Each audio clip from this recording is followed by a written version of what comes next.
नमस्कार, श्रेष्ठ यूपी देख रहे हैं आप। मैं हूं आपके साथ हर्ष भारद्वाज। अभी कुछ दिन पहले ही तो नई नवेली केंद्र सरकार का शपथ ग्रहण हुआ था। अभी तो नवनिर्वाचित सांसदों के शपथ की तैयारी ही चल रही थी कि इस बीच राहुल गांधी ने एक बहुत बड़ा दावा कर दिया है और केंद्र की नई एनडीए सरकार की विदाई के साफ तौर पर संकेत दे दिए हैं। क्या है राहुल गांधी का ये चौंकाने वाला दावा और क्यों ऐसी चर्चाएं हो रही हैं कि राहुल गांधी एनडीए की सरकार में आए? जानिए जरा। केंद्र में जब से मोदी सरकार ने कामकाज संभाला है, उसके भविष्य को लेकर सवाल खड़े किए जा रहे हैं। विपक्षी लगातार सरकार के जल्द से जल्द जाने का दावा कर रहे हैं।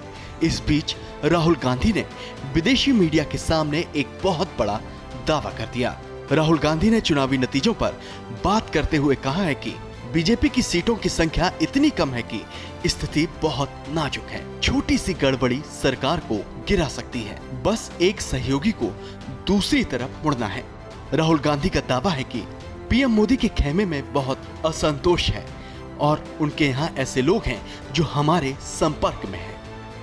एक तरफ जहां राहुल गांधी सरकार के भविष्य को लेकर सवाल खड़े कर रहे हैं, तो दूसरी तरफ अपनी पीठ थपथपाने का भी मौका नहीं गंवा रहे हैं। लोकसभा चुनाव 2024 के नतीजों पर बात करते हुए राहुल गांधी ने कहा है कि अप्रत्याशित चुनाव परिणाम के बाद भारतीय राजनीतिक परिदृश्य में एक बड़ा बदलाव आया है। उन्होंने दावा किया कि प्रधानमंत्री नरेंद्र मोदी को अपना अस्तित्व बचाए रखने के लिए बड़ा संघर्ष करना पड़ेगा।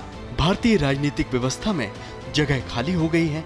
भारतीय राजनीति में एक बड़ा बदलाव हुआ है। यही नहीं, राहुल गांधी ने बीजेपी की मानसिकता पर भी सवाल उठा दिए हैं। राहुल ने कहा है कि बीजेपी को लगा कि वो नफरत फैला सकते हैं, गुस्सा फैला सकते हैं और इसका फायदा उठा सकते हैं, लेकिन भारत के लोगों ने इस चुनाव में इसे सरासर खारिज कर दिया है। यही कारण है कि केंद्रीय गठबंधन संघर्ष करेगा, क्योंकि 2014 और 2019 में पीएम मोदी के लिए जिस चीज ने काम किया वो अब काम नहीं कर रही है। राहुल गांधी ने एनडीए सरकार पर निशाना तो साधा ही है, साथ ही साथ लोकसभा चुनाव में इंडिया के पक्ष में आए परिणाम पर भी प्रतिक्रिया दी है। विपक्षी गठबंधन इंडिया से जुड़े चुनावी नतीजों पर बात करते हुए राहुल गांधी ने कहा कि इस चुनाव में सफल होने वाले बहुत से विचार भारत जोड़ो यात्रा से आए थे। वो हमसे नहीं बल्कि भारत के लोगों से आए थे। पीएम मोदी का विचार और उनकी छवि खत्म हो चुकी है। जिस पार्टी ने पिछले 10 साल अयोध्या के बारे में बात करने में बिताए थे, उसका अयोध्या में सफाया हो गया है। तस्वीर साफ है।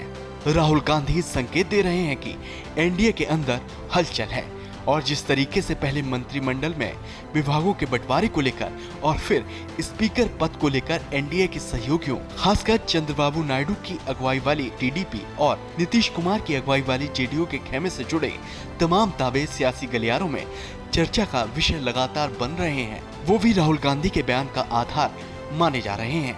हालांकि एनडीए सरकार में नए मंत्रिमंडल में विभागों का बंटवारा तो सूझबूझ के साथ हो गया है और लगभग 2019 वाली स्थिति इस सरकार में भी देखने को मिल रही है।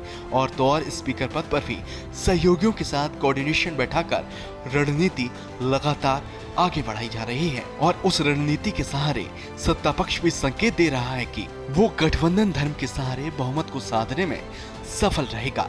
लेकिन राहुल का दावा गंभीर है और हर कोई जानता है कि बीजेपी निजी तौर पर बहुमत के आंकड़े से फिलहाल दूर है। ऐसे हालात में चंद्रबाबू नायडू और नीतीश कुमार ही किंग मेकर की भूमिका में हैं और अगर वो किसी भी हालत में इधर से उधर थोड़ा सा भी हुए तो राहुल गांधी के दावे हकीकत में तब्दील होने में जरा सा भी वक्त नहीं लेंगे। लेकिन राहुल गांधी ने कहा है कि कुछ लोग उनके संपर्क में हैं, तो ऐसे में सवाल उठता है कि वो लोग आखिर कौन हैं? वो कौन से दल हैं जो सत्ता पक्ष के साथ साथ विपक्षी गठबंधन इंडिया के साथ भी अपना सियासी भविष्य तोल मोल कर तय कर रहे हैं? जिसका जवाब तो राहुल गांधी ही जानते होंगे। लेकिन एक बात स्पष्ट है कि केंद्र में विपक्ष की भूमिका इस बार मजबूत है और राहुल गांधी का बयान इशारा कर रहा है कि इंडिया गठबंधन ने सरकार बनाने के अपने प्लान को ठंडे बस्ते में फिलहाल बिल्कुल भी नहीं डाला है।